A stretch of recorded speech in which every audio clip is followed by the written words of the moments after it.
Assalamualaikum warahmatullahi wabarakatuh. Saya perwakilan dari kelompok Cemara yang beranggotakan Sandi Monika, Ria Anita, Rizky Saputra, Ditki Aprianto, Jason Rendo, Akbar Soleh, dan Ari Saputra.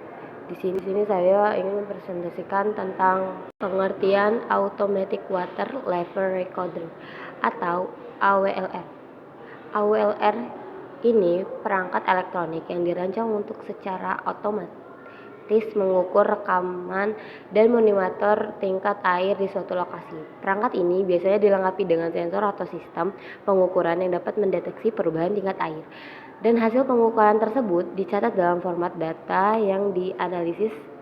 Penggunaan ini umumnya ditemukan dalam pemukaan sungai, danau, depositor, atau area lainnya yang memerlukan pemantauan tingkat air secara terus-menerus dan menyediakan data yang digunakan untuk pemantauan lingkungan, peneliti hidrolik, dan manajemen sumber daya.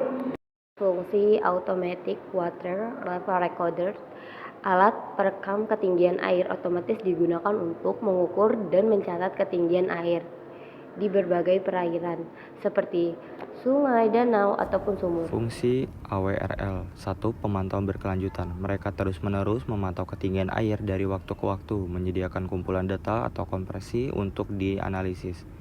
Kedua, pencatatan data. Alat ini, perekam ini, mencatat data ketinggian air secara berskala sehingga menghasilkan catatan terperinci tentang fluktuasi ketinggian air. Yang ketiga, informasi real time. Beberapa perekam dapat mengirimkan data secara real time, memungkinkan penilaian langsung terhadap perubahan ketinggian air. Keempat, pemantauan lingkungan. Mereka memainkan peran penting dalam pemantauan lingkungan, membantu memahami variasi alami ketinggian air dan dampaknya terhadap ekosistem. Kelima, sistem peringatan banjir. Pencatatan ketinggian air otomatis ini berkontribusi pada sistem peringatan banjir dengan mendeteksi peningkatan secara cepat sehingga memungkinkan peringatan dan merespon cepat waktu. Keenam, memanajemen sumber daya mereka. Membantu mengolah sumber daya air dengan memberikan informasi tentang kesediaan air. 7. Pemantauan air tanah. Di dalam sumur, alat perekam ini membantu memantau ketinggian air tanah yang penting untuk mengelola sumber daya air dan mencegah ekstraksi berlebih. Dan yang terakhir, penelitian dan analis. Para ilmuwan dan peneliti menggunakan data yang dikumpulkan untuk mempelajari pola hidrologi, dapat perubahan iklim, dan faktor lingkungan lainnya. Cara kerja AWRL.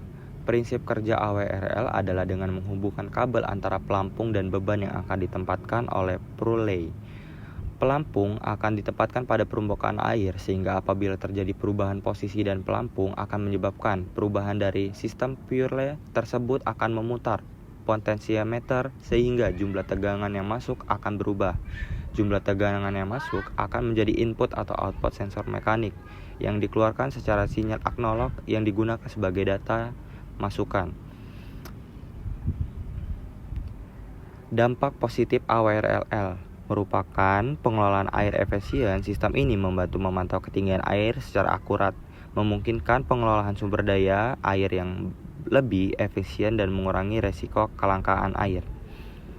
Yang kedua, sumber daya konversiasi. Dengan menyediakan data ketinggian air secara real time, sistem berkontribusi terhadap konversi sumber daya air dengan mencegah dan mendorong penggunaan air yang berkelanjutan. Dampak negatif dari AWRL yaitu biaya dan ketergantungan teknologi. Pemasangan dan pemeliharaan perangkat ini dapat membiayakan secara signifikan. Selain itu, terkegantungan pada teknologi dapat menjadi masalah jika suatu kerusakan atau kegagalan sistem. Keamanan data. Perekam data otomatis dapat menjadi target bagi pihak yang tidak bertanggung jawab, sehingga memerlukan langkah-langkah keamanan kuat untuk melindungi informasi yang dikumpulkan. Jadi penting untuk merancang dan mengimplementasikan dan memelihara Automatic Water Level Recorder dengan hati-hati untuk meminimalisir dampak negatif dan memaksimalkan manfaatnya. Terima kasih, itu saja presentasi yang dapat saya sampaikan. Jika ada yang kurang jelas, silakan baca PPT yang sudah saya tampilkan. Saya akhiri, wassalamualaikum warahmatullahi wabarakatuh.